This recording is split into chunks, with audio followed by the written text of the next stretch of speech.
Oi, oi, I think the camera's wobbling. Hello and welcome to another All My Bets video. Champions Day at Ascot. I'll try and keep this one, well, it will be shorter than last week. We haven't got as much to preview, but I want to talk about a few things in here if we can. So there will be the link in the description for the Google Sheets. That's already there. If you want to just go see what I've bet, that has race times in there as well, because I know that was a comment that came up. You can go see what I've done. I want to justify things with what I'm doing in here, not because I feel like I have to, but it's because I want to. It's supposed to be an educational channel too. Now, I've chucked a couple of extra bits in there. We've got total stakes that shows profit and loss return on investment. Of course, last week was a dead week, so lost everything. I say everything. That sounds really bad to say that's not responsible, but yeah, we lost last week.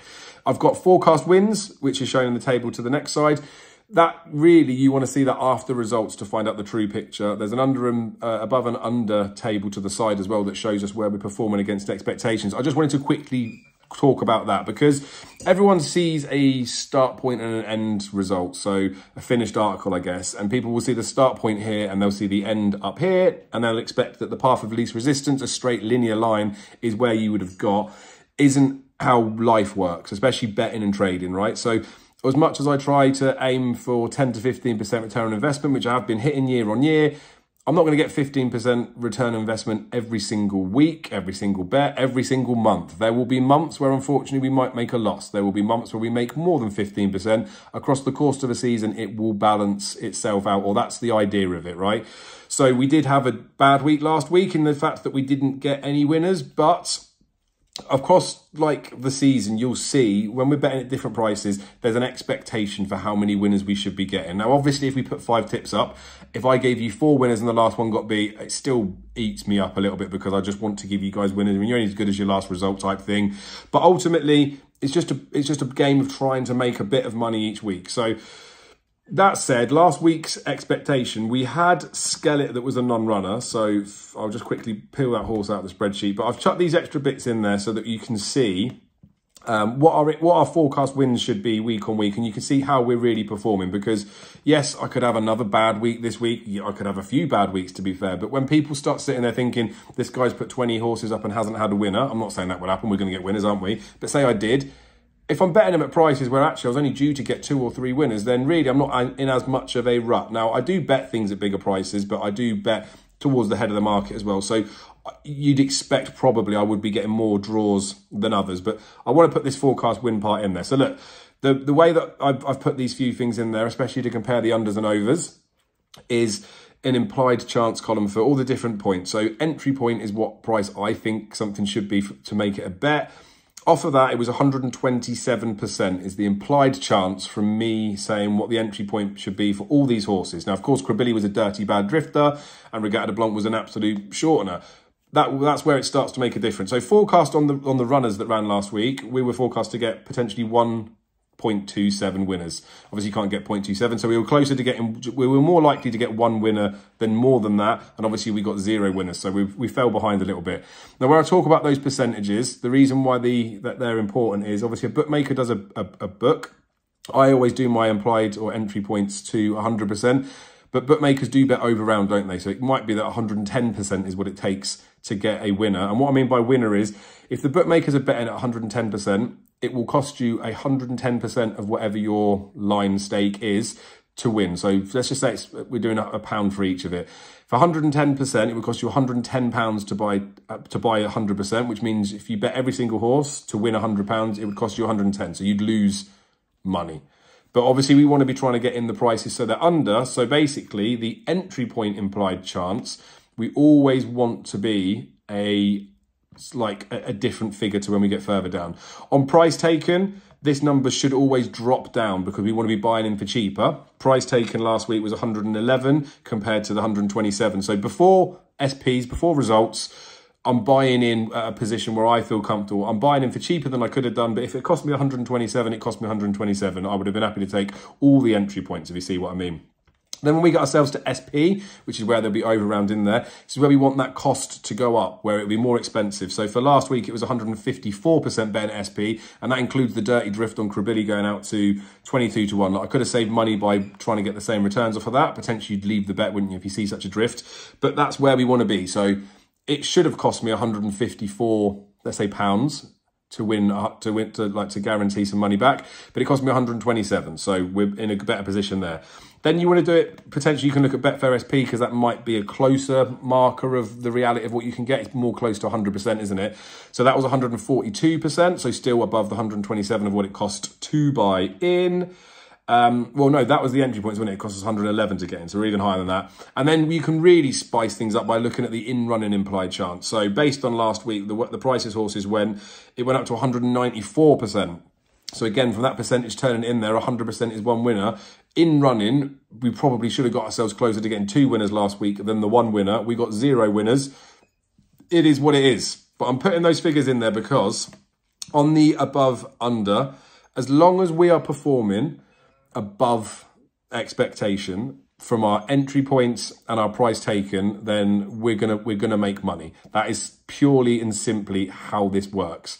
Now, it's easy with the entry point to say, oh, look, Kyprios is 4 to 5 this weekend. I always say my entry point is 50 to 1, because then that number would always be higher.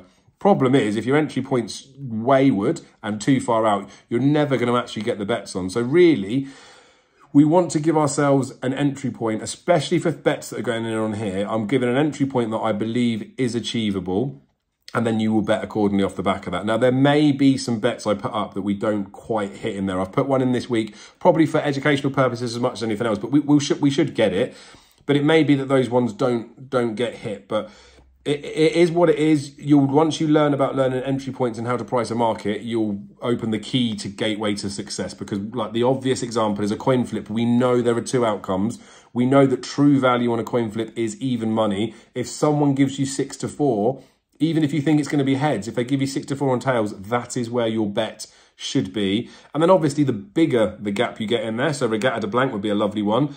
My entry point was a 33% chance. Went off at 4 to 6, so a 60% chance. That's 27%. If I do that 4 times, I'm gonna almost guarantee an extra winner than I should be getting. So look, I've waffled for quite a while on here, but I just thought it was important to talk about it. That yes, we drew a blank last week. Yes, there was a bad drift on Krabili that was a bad bet, but on average and across that one bet won't make a difference even in a week, a month, a year, especially across the course of a year.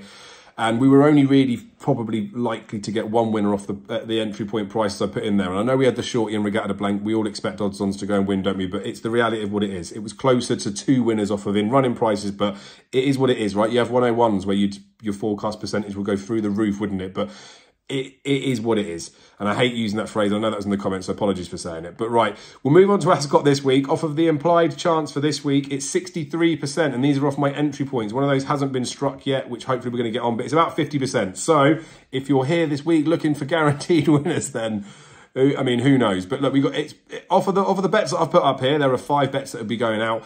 It's saying here that we're forecast potentially to get half a winner, which obviously, you know, you can't get half a winner. But ultimately, it's just as likely we'll get no winners as it would be that we'd get 1 winner. Who knows, we might be able to fluke some extra ones. And I've got a couple of each way plays in this, so, you know, we might get some sort of draw out of it somehow. But look, across the course of the season, it will balance itself out. And there may be points where, look, this could dip all the way down. And obviously, I will assess and do things as we go through the season. But we might be owed a few because of variance. People talk about it lots, but like there, we're owed a winner from last week. So while I would say that, you know, it's 50% this week, if you look at all the implied chances of everything that has been struck, it's up to 180% off of the entry point. We're still not even at the point where, off of my view, I would be expecting to get 2 winners. But we're getting nearer to that number. So look, it's going to all come round. Might be have a good week this week, or if we don't, then it will catch up at some point. There is good racing to come. Right, 9 minutes of waffle. Well done, everyone that stayed through that. Let's quickly go through Ascot. The bets that I've struck, we haven't got anything in the 120. I can see ins in there for people to do. A lot of people, because they know I like my scummy each way bets, will be thinking, why am I not lumping Trawlerman? I've thought about it myself as well, but not happening this week. The Champion Sprint Stakes, a 20-runner sprint at Ascot, and I'm betting a horse that didn't run at this trip last time out, but price driven, but also ability, quality, and just everything driven, right? I think this is a bet. I've bet something in here. So the first bet is Audience in the 155 at Ascot. Now, I've bet this horse because at declarations, it was 25 to 1. So yes, after time and annoy people potentially, That's not available now. 12 to 1 is the top price, a general 10 to 1 shot, but shorter in other places. So with this said, again, I've bet something, I've got an entry point. It's up to you what you do, but if he starts to shorten up too much, goes into like 5, 6 to 1, and I know people will say a winner's a winner, won't they? I wouldn't be touching him then, but like I've struck the bet. I understand there's a big price change, but I want to include him. So I've had £12.50 each way. So all that said, I've had a quarter point each way on him because I don't want to be steaming in. And I know from like a value perspective, I could have been having £50 straight win and then laying and running, all that sort of stuff, but not doing it. So I think he's got a chance. You can go and check out the GG Weekend Watch if you want to understand reason and everything behind it. So you go there before you start saying that I'm just chucking stuff out about giving reasoning, but I don't want to go through it twice because you can watch it on there and we want to keep this shorter. So we've bet audience, we've had £12.50 each way on that one. 25. So again, on that implied chance column versus my price taken column, it's going to look beautiful compared to what it is. I've got my entry point as like 10 to 1 or bigger. I would have bet the horse. You can still get 12 bet 365, might shorten up. So who knows? Maybe people want to leave that or not, but you know, it's an all my bets video anyway, isn't it? Not all your bets. I sound like such a dick, don't I?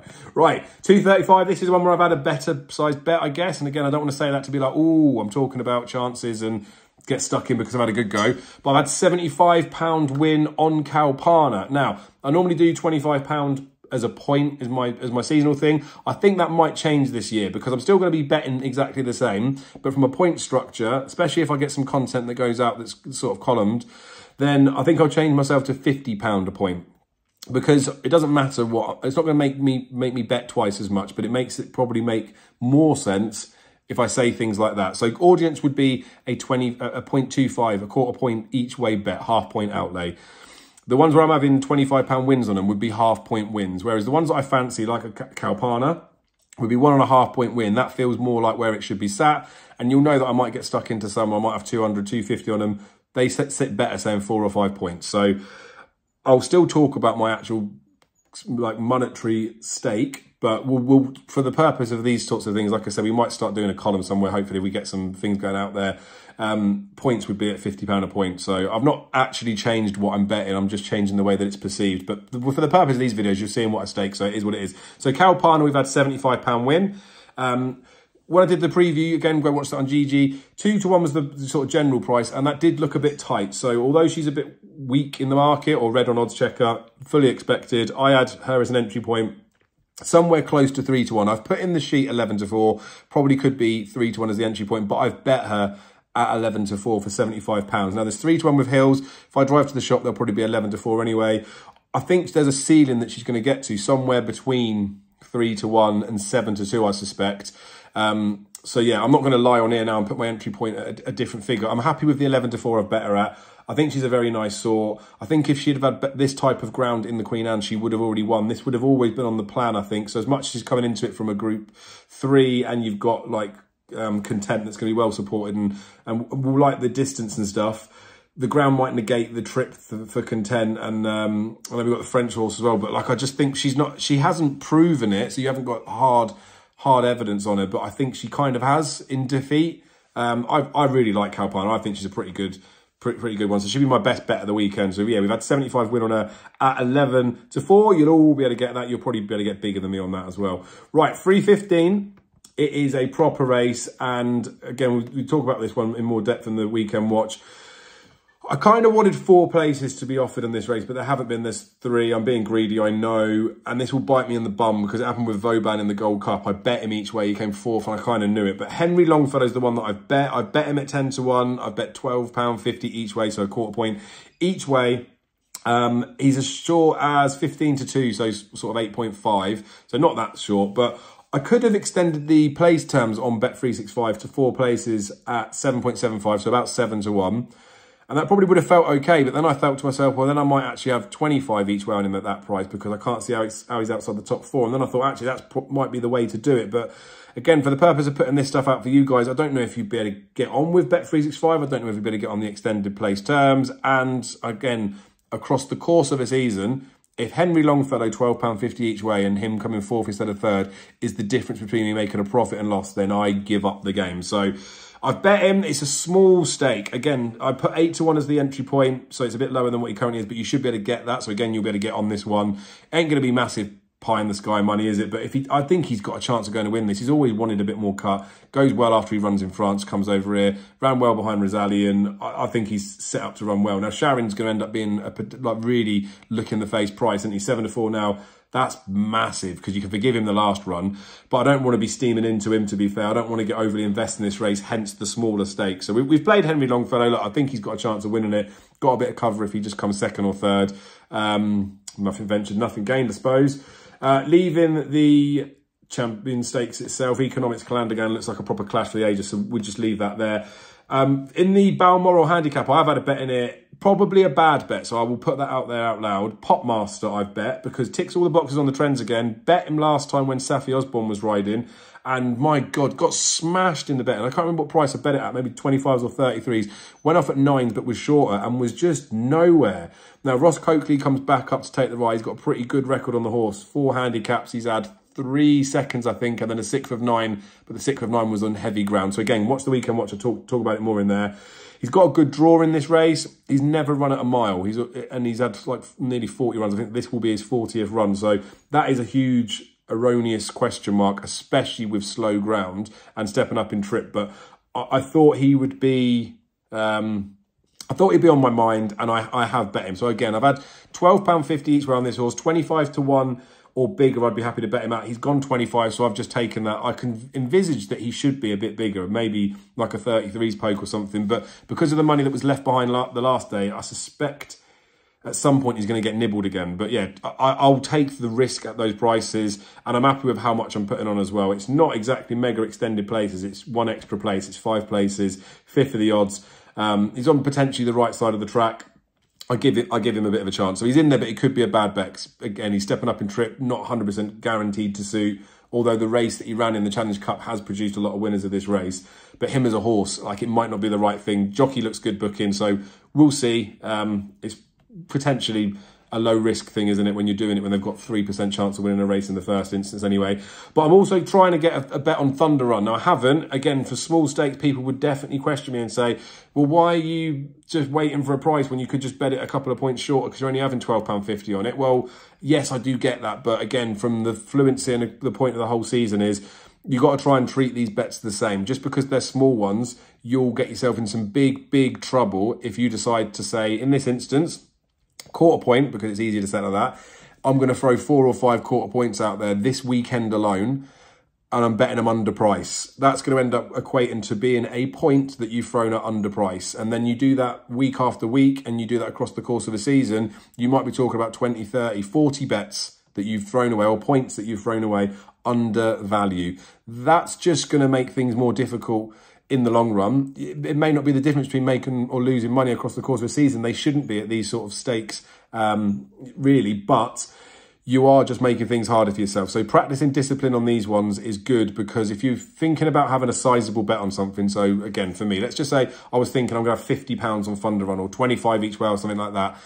If they come in, then happy days, it's a nice dent in there, but you don't want to be betting them at the wrong prices just because you want to bet them. There may be some horses that come out where I may get a 6 to 4 poke, I can get 6 to 4, and I have a sizable bet on it, and people would say, bigger the odds, the bigger the bet. That's not necessarily the way that it has to be done. But yeah, so Thunder Run, long and short of it is, I'm having £12.50 win, so it's only a small amount, again, relative. 7 to 1 is what I want. I can't get on with Paddy Power Betfair again. So 13 to 2 I can't take with them. I mean, I possibly could have toyed with just doing that for the sake of getting the bet on. But look, we'll wait. 7 to 1 plus. If Kirat the reserve gets in, then that helps. If he doesn't, that makes a rule 4 in the race anyway. And it potentially tweaks things about in here with horses coming in and out. So market's got a little bit of time to settle. But if I can get 7 to 1 nearer an SP type price, nearer the off, I'll have a little poke, because I did like what he did last time. The £4 rise shouldn't stop him. He's got Ryan Moore up top, so I do want to have a go on him, but probably a bit more of a punty bet for the sake of being a punter than a decent better, I guess. So that's Ascot covered. As I say, the link's in the description to go check out that Google sheet. I'll keep updating things when I get on, or if I get on. I won't change the bets that are in there. It's not fair to you guys if I put it on a video and then start chucking bets in and say, oh, you should have followed me in. But as I say, once the results are in, you will look at the forecast wins, the above and under expectation stuff. They'll give us some sort of comfort in the fact that if we do have another blank week, which we could and more likely are to do, then the profit and loss is going to look bad. Return on investment is going to look horrific. But we're just starting this process from the purpose of this particular sheet. So as we go through the season, I'll stick some charts in there where you can see a nice little wavy line growth. But yeah, we are where we are. I'll be honest, and I'll keep putting this stuff out. So be lucky. Good luck with your bets this weekend. Jumps will be back proper from next week, and I will see you again soon.